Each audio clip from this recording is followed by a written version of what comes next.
Hi అండి. నేను మీ గాయత్రి విజయ. అయితే ఈ ఈరోజైతే మేము మా అత్తయ్య గారితో కలిపి వారాహి అమ్మవారి నవరాత్రులు చేసుకున్నామనమాట. చాలా జరిగింది పూజ. అయితే మాకు తెలిసినంత వరకు మేము చేసుకున్నాం. ఫస్ట్ కింద బియ్యపిండితో ముగ్గు వేసేసి, పీఠం పెట్టేసుకొని దాని మీద ఇంకా నా దగ్గర రెడ్ కలర్ బ్లౌజ్ పీస్ ఉందనమాట. దాని మీద అది వేసాను.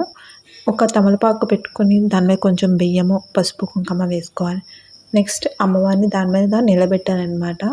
ఇంకా మనకి ఆడవాళ్ళకి మెయిన్ పసుపు, కుంకుమ ఆ 2 కూడా అమ్మవారికి పెట్టుకున్నాను. ఒక పసుపుతో విఘ్నేశ్వరుని పెట్టుకున్నా. ఈలోపు మా అత్తయ్య గారు అమ్మవారికి పసుపు, కుంకుమలు పెట్టుకున్నారనమాట. నెక్స్ట్ మామిడాకులు ఉంటాయి కదా! అవి కూడా పెట్టుకున్నాము. మంచిగా ఉంటుంది కదా అని చెప్పి. ఇంకా అమ్మవారికి మందార పువ్వులు ఏదైనా ఎర్రవి పువ్వులు ఏవైనా ఉంటాయి కదా! ఎర్ర గులాబీ పువ్వులు ఇలాంటివి ఏవైనా అమ్మవారికి చాలా ఇష్టం అనమాట. ఇంకా అవి కూడా పెట్టుకోవచ్చు. నెక్స్ట్ గౌరీమాతని కూడా పెట్టుకున్నాను. ఇంకా అమ్మవారి కోసం పువ్వులు, తాంబూలం, ఇంకా అమ్మవారికి దీపారాజన ఎర్ర ఒత్తులు వేసి కింద కొంచెం ఉప్పు, కల్లుప్పు ఉంటది చూసారా? అది వేసి పెడితే మంచిదని చెప్పి అన్నారు. సో, మేము అది వేసి పెట్టామనమాట. మా అత్తయ్య గారు ఇలా వేసి పెట్టమ్మా అని చెప్పి అన్నారు. ఇంకా పెట్టేసాము. ఇంకా పూజ స్టార్ట్ చేశారు అత్తయ్య గారు. ఫస్ట్ అత్తయ్య గారు దీపారాధన చేసేసుకున్నారనమాట. దీపారాధన చేసుకున్న తర్వాత నేను కూడా దీపారాధన చేసేసుకున్నాను.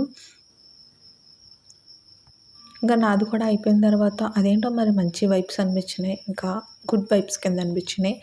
ఇంకా ఎర్ర చీమ ఉంటది చూసారా? అది అక్కడక్కడ తిరిగేసింది. ఐ ఫీల్ లైక్ అమ్మవారు వచ్చి ఇంకా అదంతా మా పూజనంతా చూసారేమో అనుకున్నాము. చాలా బాగా అనిపించింది. ఇంకా అష్టోత్తరము, వరాహి కవచము ఇవన్నీ చదివామనమాట. ఇంకా కొబ్బరికాయ కొట్టేసి ఇంకా అమ్మవారికి హారతి అది ఇచ్చేసి ఇంకా అమ్మవారికి ఎర్ర చీర కట్టుకుంటే ఆమెకి ఇష్టం కదా అని చెప్పి ఇంకా ఎర్ర చీర కట్టుకున్నాను. అత్తయ్య గారు కూడా కట్టుకున్నారు. కొంచెం మ్యాచ్ అయ్యేది. ఇంకా అమ్మవారికి పూజ అంతా అయిపోయిన తర్వాత నేను ఇంకా తాంబూలం వచ్చేసి అత్తయ్య గారు, మామయ్య గారితో, మా వారితో ఆశీర్వాదం తీసుకున్నా. బై.